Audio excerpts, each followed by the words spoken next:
તો સુરેન્દ્રનગરમાં છેલ્લા કેટલાક સમયથી વીજળી ડૂલ જોવા મળી છે, ત્યારે પ્રજા પણ ત્રાહિમામ પોકારી ઉઠી છે. તો પીજીવીસીએલ કુંભકર્ણ નિંદ્રામાં હોય તેવું લાગી રહ્યું છે. ત્યારે સોસાયટીના રહીશો લાઇટો બંધ બાબતે ફરિયાદ કરવા જાય તો પીજીવીસીએલ પોલીસ બોલાવી અરજદારોને ધમકાવતા હોય છે. ત્યારે સુરેન્દ્રનગર એ જિલ્લા મથક છે, ત્યારે અધિકારીઓ અને રાજકીય સામાજિક આગેવાનો પણ કુંભકર્ણ નિંદ્રામાં હોય તેવું જોવા મળે છે. તો વારંવાર રજૂઆત કરવામાં આવી છતાં કોઈ સાંભળવા તૈયાર નથી. ત્યારે સુરેન્દ્રનગર જિલ્લાના આવા હાલ હોય તો ગામડામાં તો પ્રજાનું શું પરિસ્થિતિ હોય? ત્યારે સુરેન્દ્રનગર જિલ્લાના તંત્રની પરિસ્થિતિ હવે ડામાડોળ હોય તેવું લાગી રહ્યું છે. નમસ્કાર,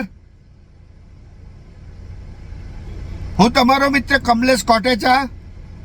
ગુજરાતના અમુક વિસ્તારોમાં વાવાઝોડું આવ્યું છે, જેના કારણે વીજ કંપનીઓ દ્વારા વીજ ગ્રાહકોને આપવાનો થતો વીજ પુરવઠો ખોરવાઈ ગયો છે. આ પરિસ્થિતિમાં હું વીજ કંપનીના અધિકારીઓ, ભાજપના તમામ મંત્રીઓ અને જે લોકો ગઈ વગાડીને લોકોને સ્માર્ટ મીટર માટે પ્રોત્સાહિત કરતા તમામ કલાકારોને કહેવા માંગુ છું કે આપ અત્યારે વીજ કંપનીને કહો કે ગુજરાતના લોકોને વીજ માટે સ્માર્ટ મીટરની જરૂરિયાત નથી. ગુજરાતના વીજ ગ્રાહકોને વીજ કંપની દ્વારા સ્માર્ટ વીજ વિતરણ થાય એ જરૂરી છે. સમસ્યા ઊભી થાય તો એ સમસ્યાનો તાત્કાલિક રીતે સ્માર્ટ રીતે નિરાકરણ થાય અને વીજ પુરવઠો પાછો યથાવત થાય એ જરૂરિયાત છે.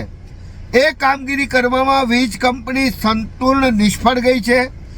ગુજરાતના અમુક વિસ્તારોમાં 30 કલાકથી વીજ પુરવઠો ખોરવાઈ ગયો હોવા છતાં વીજ કંપની યથાવત કરવામાં સંપૂર્ણ નિષ્ફળ છે.